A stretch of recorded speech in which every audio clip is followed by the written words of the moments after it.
नमस्कार दोस्तों, मैं सुमित आपका स्वागत करता हूं आपके अपने YouTube channel short hand tutorial. अगर आपने अभी तक इस चैनल को सब्सक्राइब नहीं किया है तो कर लें ताकि आने वाले वीडियो आपको समय समय पर मिलते रहें। 80 शब्द प्रति मिनट डिक्टेशन स्टार्ट होगा 5 सेकंड में। स्टार्ट। सभापति महोदय, किसानों की उपज की आप न अधिक कीमत दे सकते हैं, न अधिक उपजाने के लिए जो साधन देश में उपलब्ध हैं उनकी तरफ आपका ध्यान जा रहा है।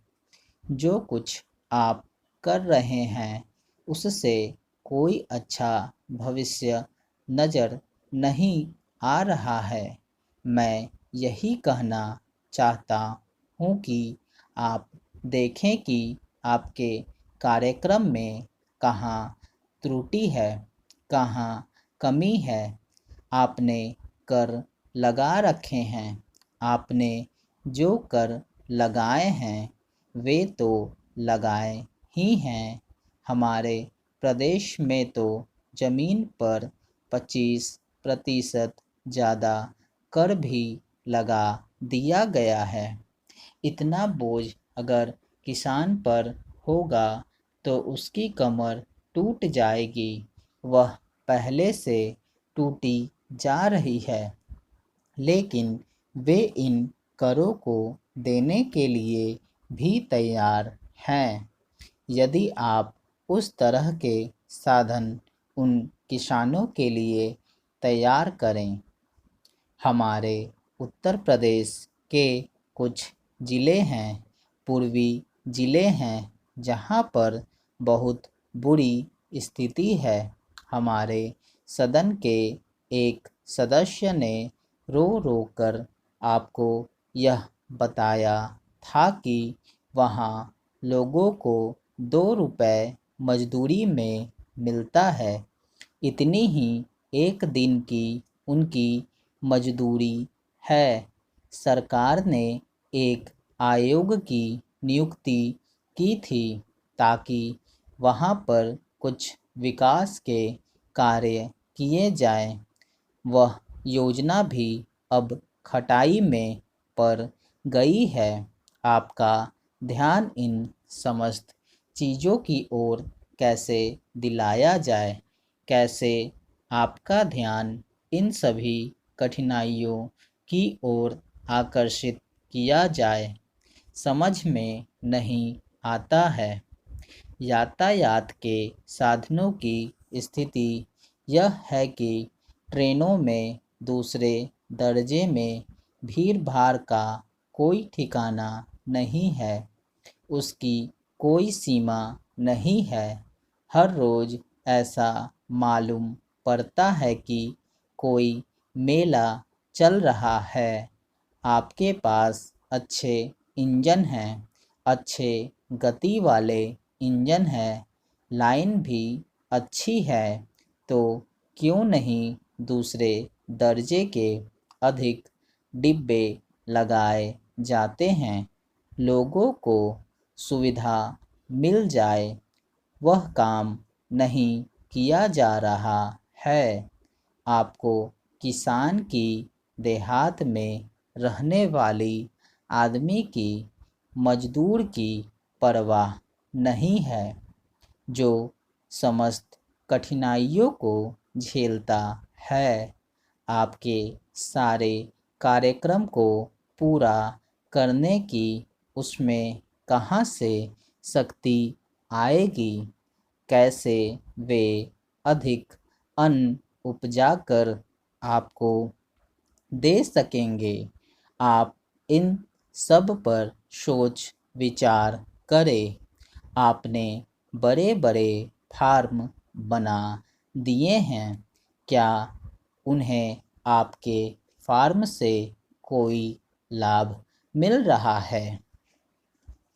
सभापति महोदय, सरकार ने कई कृषि फार्म खोले हैं। क्या ये फार्म घाटे में नहीं चल रहे हैं?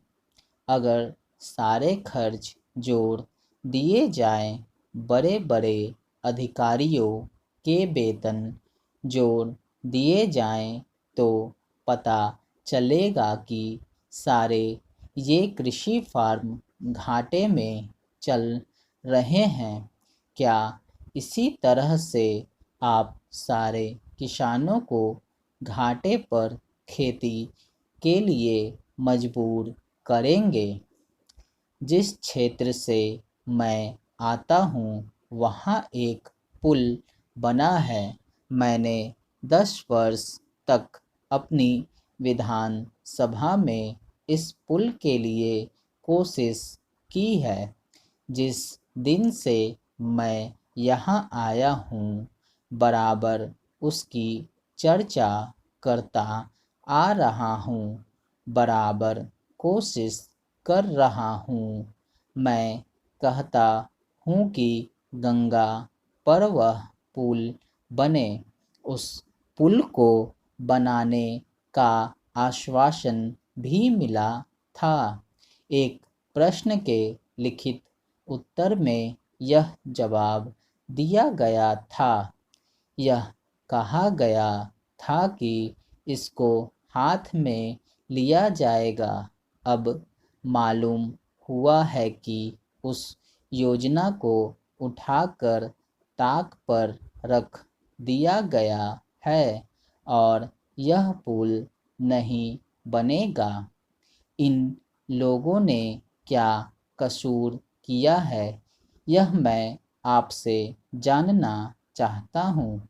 हमारे क्षेत्र के लोगों ने पाकिस्तान की लड़ाई में सरकार को हर तरह का सहयोग दिया था, हर तरह की सहायता दी थी। हमारे यहाँ के नौजवान भी मोर्चे पर जाकर डटे। जिस समय पाकिस्तान के साथ हमारा युद्ध चल रहा था तो कहीं कोई बात नहीं थी, अन्न की कमी कहीं नहीं थी। अन्न की कमी भी हमारे विरोधी साथी पैदा करते हैं, जो यह चाहते हैं कि सरकार असफल हो जाए। ये लोग जो कहते हैं उसको आप समझें। एक तरफ तो हमारे मित्र की बात है जो देश के बड़े बड़े शहरों में दंगे करवाते हैं, दूसरी तरफ हम हैं जो कि इनकी बातों को नहीं समझ पाते। इनको सभी वे लोग मिल जाते हैं जो बेकार होते हैं या जो दंगे करवाने के लिए उत्सुक हैं। इसलिए सरकार का इन सारी चीज़ों की तरफ ध्यान जाना चाहिए और उसको सोचना चाहिए कि क्या तरीका इन सब से बचने का हो सकता है।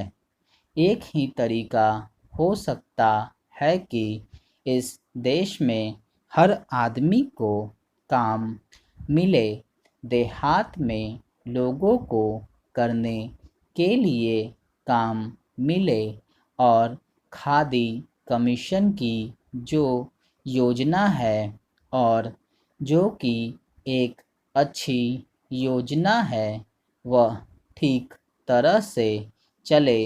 सौभाग्य से मैं आर्य समाज संगठन से संबंध रखता हूँ। स्टॉप। डिक्टेशन अगर अच्छा लगे तो लाइक और सब्सक्राइब ज़रूर करें।